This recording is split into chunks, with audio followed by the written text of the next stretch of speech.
Okay, so let's talk about another subcultural theorist. And this theorist is a criminologist by the name of David Matza. And Matza wrote a theory in 1964 that he called, well, the name of the piece that he wrote was Delinquency and Drift. And in this book, he introduced a slightly new idea, a slightly new subcultural idea about how it is that boys commit crime. So his book is called Delinquency and Drift because Matza didn't really believe that there are actual distinct, separate subcultures that completely accept and value crime. He just didn't believe that there were subcultures out there that truly value and encourage and believe that crime is something, that believe that crime is okay. He didn't think that that was true. But what he did believe that in some areas and with some groups of people, you can encounter situations in life where boys can drift into crime. So, according to Matza, again, this is a theory, early 1960s, he's describing delinquent boys again. And according to Matza, there really aren't distinct subcultures of boys. Boys are still predominantly, no matter where they live, who they are in society, they still consider themselves tied to and a part of normal, larger society, a part of the larger culture. But, and here's where he differs from the other theorists, in some situations, boys can drift into committing crime. So what he means by this is, for the most part, boys tend to ascribe to traditional values, they do things that will get them success, but when certain situations arise where the opportunity and the temptation is there to commit crime, they can kind of release themselves from their ties to normal society and drift into crime and then kind of drift back. So if you kind of think about a normal person's behavior on kind of the straight and narrow, think about his idea as, for the most part, boys are on the straight and narrow, but every once in a while they kind of zigzag off and then get back on. He didn't think that there were entire separate cultures of people. He just felt like sometimes people can release themselves from their normal values and commit crime. And when boys do drift into crime, they use what he called techniques of neutralization to justify their actions. In other words, when a boy commits a crime, he knows he's doing something wrong. Matza didn't believe that any boy commits a crime and doesn't believe that it's wrong or it's a bad thing to do. So, because they are tied to normal society, when a boy does commit a crime, they use techniques to kind of neutralize the feelings of guilt and shame that they have, and that kind of allows them to commit the act. So Matza called these his techniques of neutralization. And according to him, these are things that happen for a boy that they go through before they commit a crime. So that they have, after they've kind of neutralized any pro-social, like normal culture feelings they might have, this kind of releases them temporarily and allows them to commit a criminal act. So let's go through some of these techniques of neutralization, because he has 5 of them, 5 techniques that he described. The first technique of neutralization described by Matza is denial of a victim. In other words, according to Matza, in some situations, somebody who is thinking or debating on whether or not to commit a criminal act might not really agree that there's any true victim in place. In other words, think of an example of someone who's vandalizing the back of a garage. If, while they're sitting there thinking about whether or not they're going to do it, one thing that runs through their head is, well, it's not like I'm hurting an actual person. It's not like this is there's a real victim involved. That's an example of a technique of neutralization. You're kind of neutralizing feelings where you know what you're doing is wrong, but you're kind of allowing yourself to do it because you don't feel like there's any real victim involved. That's denial of victim. Denial of responsibility is when, according to him, this is when you say, well, it wasn't actually me that really did that's going to do the worst part of whatever it is that you're looking to do. We know that most delinquent boys commit crimes in groups, so you could think of this as being an example of a technique that a boy would use to say, well, I just drove the getaway car. It's not like I actually did any of the real bad stuff. So This technique could be, we call that denial of responsibility, because when a boy goes through this technique, they're really relieving themselves, removing themselves from responsibility, accountability for the crime that they're about to commit. The third one is denial of injury. And again, this would be an example of a technique that you could use if you're trying to convince yourself that what you're doing isn't actually going to hurt anyone. So an example of this could be something like shoplifting. And you could make the claim, if you went through this kind of a technique, you could say, nobody's actually really getting hurt from this. You know, the person who owns the store has insurance. If the victim here is the big companies, have it coming to them. There's no real injury. That's an example of a technique that you could use to neutralize your feelings of shame and guilt before you commit a crime, denying that what you're doing is going to cause any harm. Another technique that he described is blaming of authorities. And this is the kind of technique where when someone's, debating about or going towards committing a crime, they would say, the cops are out to get me, everyone is out to get me, I might as well just do whatever I want because I'm going to get caught and yelled at and in trouble and blamed for it anyway, so I might as well do it. So we call this technique blaming authorities because you're justifying and neutralizing your feelings, saying, everyone's out and against me anyway. And the final technique of neutralization is appeal to group pressure. And for that, and again, Matza was someone who was interested in gangs, and someone who goes through this kind of a technique would go through the thought process of, before committing a crime, saying, well, I have to do this if I want to get respect in my group. Appealing to the pressure of the group as a justification for committing a crime. If I don't do this, I get kicked out of the group, or this is part of my initiation into a group. So it's not that I really want to do it, I have to do it. People are making me do it. That's another technique, according to him, that people use. So basically, Matza sees most people, including these boys that use these techniques, as, for the most part, going throughout their lives living and valuing the law and goals of our society. But in some situations, when they drift into committing criminal acts, they do so because they're able to neutralize any of the kind of pro-social feelings and values that they have, so that they are temporarily free of those things, relieving them and allowing them to commit crime. So it's a subcultural idea because, you can see how we're putting it into this subculture, because he doesn't really think that we're in, pure, distinct, separate subcultures, but he does think that there are some people who are able to do this, who are able to utilize these techniques and neutralize their pro-social feelings and drift into criminal activity. And these tend to be, for him, again, young, delinquent youth boys. The last subcultural theory that I want to introduce you to is a subcultural theory that was written by an ethnographer and sociologist by the name of Eli Anderson. Now, if you remember way back from the very beginning of class, I showed you the cover of Eli Anderson's book called Code of the Street when I was talking about alternative data gathering. That's because this book that Eli Anderson wrote was based off of an ethnographic work that he did in the inner city of Philadelphia. And what he did is essentially he went into the inner city of Philadelphia and lived with various families for about a year and recorded his observations and insights about what it's like to be successful and live in this type of environment. And the reason that he called it Code of the Street is he really believed and showed in his book that there is a specific and separate culture, which he described as being a culture which lives by a code of the street. And what he did is he took down narratives from residents, vagrants, gang members, and used them as he constructed this theory. So, Anderson's book begins by bringing up a couple non-disputed realities about the U.S. And one of those realities is the fact that in the U.S., especially in U.S. cities, there are long-standing traditions of socially structured disadvantage. So he kind of starts out the book with an entire chapter talking about the fact that there are undeniable socially structured disadvantages for specific populations. And this tends to happen in its worst in U.S. urban centers.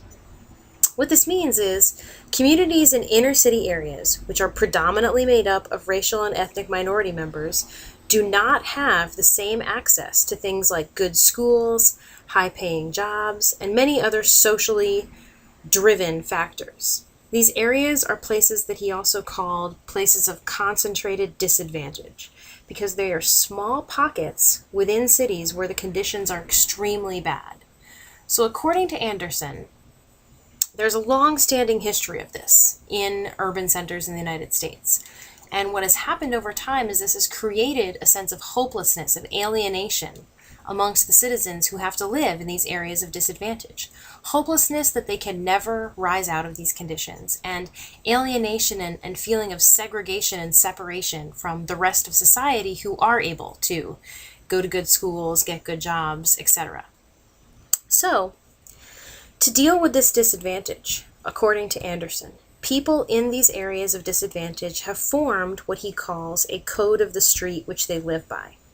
This is a subcultural theory because this code, according to Anderson, is an oppositional culture. It's a culture that has evolved over time that values things that are in opposition to traditional culture. So over time, the code of the street that people live by is something that emphasizes and values things like having respect, being physically and being tough, having street smarts, having a lot of physicality, being very brutal and physical. According to him, these elements of the code is what make it an oppositional culture. Because in order to be successful navigating the streets, especially in a place like inner city Philadelphia, which is where, he was writing these observations, you had to ascribe to this code. And this code, because it values things that aren't going to get you kind of traditional cultural goals and values, it's going to put you in opposition with the more dominant culture. So the code is all about, for him, getting respect. It's all about getting respect from others and being tough and physical, showing your manhood by being ruthless. For him, that is the code personified. But he made the observation, he lived and worked in this area for over a year, and he made the observation that in these areas of concentrated disadvantage, where evidence of people living out this kind of code is in your face all the time, not all families who are disadvantaged from urban concentrated disadvantage centers, not all families raise their children to embrace this code. And one kind of unique thing about his theory is that he describes how these two different types of families can coexist and, raise children in this environment. So in his book, he describes two different types of families who coexist and work in these inner city areas of disadvantage. The first type of families for him are what he called street families. Now, street families are families who embrace the code of the street. These are families who have parents who had parents who had parents, who socialized and taught their kids to embrace this code. Devalued things like going to school, valued things like being successful in a street gang, or getting into a fight and winning. All of the behaviors that kind of go with the code of the street, according to him. There are some families who do value these things. They are upset and frustrated by their place in society, and instead of trying to strive and achieve mainstream kind of cultural ideas and values, they separate themselves from it and say, we don't need that, we're going to be a part of this different culture. So those are the street families, and that is, one group of people that make up these neighborhoods. But according to him, not every family raises their children to really value and embrace the code of the street. Nevertheless, they're still able to coexist with the street families. So this second type of family, Eli Anderson called decent families. And these are his phrases, these are his terms for describing these two different types of families. So according to him, decent families are families who are in the same conditions, but instead of socializing their kids to embrace this code, they socialize their kids to embrace things like hard work, self-reliance, embracing mainstream values, and using things like school and jobs to get out of their conditions, to rise above it, to be successful, to make it in mainstream society. So according to him again, street families, decent families living together. Well, how does this work? How is it possible that street families and decent families are able to raise children around each other? According to Anderson, the way that kids from decent families can survive, essentially, in this environment is that they learn to do something that he calls code switching. So for him, code switching is when decent families, and the parents of them, teach their kids how to avoid getting victimized, threatened, or in trouble while they're out on the streets. They essentially teach them some of the characteristics and behaviors that can give them street credibility without necessarily embracing the entire culture. So teaching them how to properly move about and maneuver the streets and not get in trouble with specific pockets of people, treating people respectfully, keeping a distance from people. They teach them all these different ways so that they can kind of switch to embracing the code while they're out navigating the streets so that they can get home safely and get back to their normal lives. So in terms of inner city Philadelphia, he really felt like most families are raising their kids as in this decent family kind of model. But it's because the code of the street is what they have to encounter and deal with out in public spaces on a day-to-day life that it continues to get perpetuated. And that the people who kind of run the public spaces and the outdoor areas in these inner city places are people that really embrace this code of the street. So you can see how this is a subcultural theory. He's saying that there is this distinct culture, but it's not quite a pure subcultural theory because there are elements of frustration with social position and striving to, reach kind of normal cultural goals. So we've talked about a bunch of different ideas about subcultures in this class now. So what I want to do is I want to bring back that slide that I brought up earlier and see if we can think about where we're going to put some of these different theories in terms of what they have to say about the idea of what it means to be in a culture. So here is the slide again. Again, the big circle with the word culture in it is supposed to be representing mainstream dominant culture, not dominant society. And these two different ideas of subcultures are what some of these different theories have presented.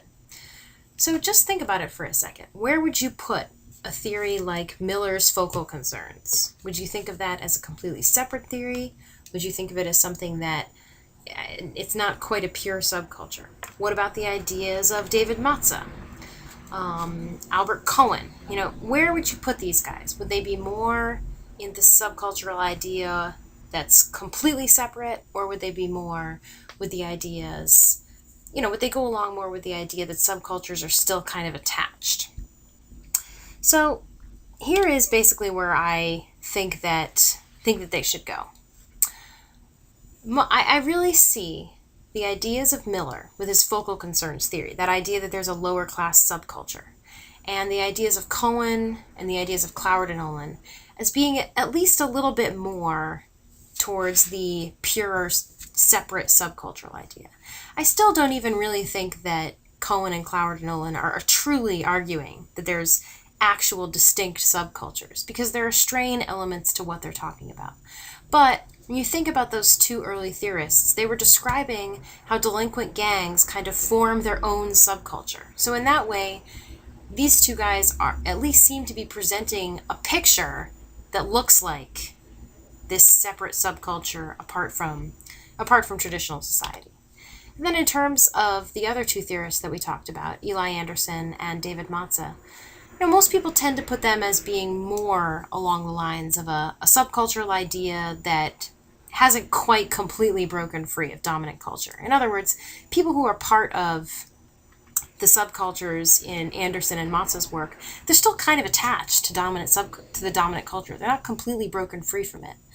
Whereas the ideas and the people who are in subcultures, according to Miller or Cohen or Cloward and Olin, are really a little bit more separate and isolated than they are a part of the mainstream. And again, these are debatable. You could feel differently about this. It's up to you to think about where you're going to put them. But just make sure you understand the elements of the theories and think about where you think it would best they would best fit.